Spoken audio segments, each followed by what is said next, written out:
At the beginning of 1902, he had no land of his own, no money for a hospital, no house, no hospital, but a project, an idea, a dream.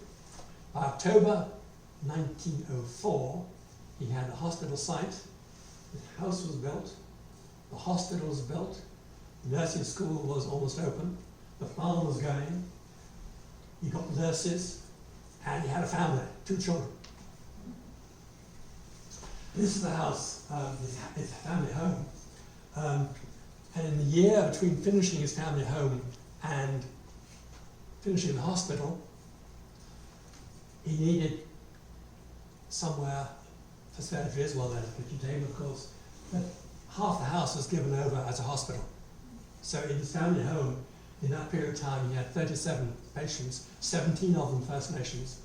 And I think the average length of stay was about 20 days. They stayed in the hospital much longer then. So this was really the first hospital. The second hospital, that was opened in October 1904, was much bigger establishment. 20 beds, and on the right is the TB ward with, you see the big windows, because in those days, I'm not sure how it's treated now, but in those days, you needed fresh air, fresh air, fresh air for TB treatment. So that's the TB ward. And this is clearly a nicely staged photograph with all the nurses standing in windows. Now, got a 4 or 5, a mini essay, if you will, about the hospital here.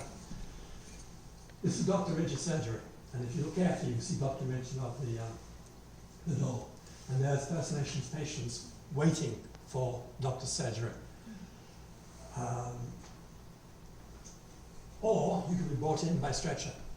Now there's one case in 1907 where he was woken up at night, 4 o'clock in the morning, and a messenger had come, and a worker named Thomas Mitchell, whose weapon had been hit on the head by a falling tree and got a broken skull about 35, 40 miles away.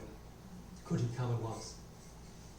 Got the horse, rode down towards what was then called Morristown, now called Wixet.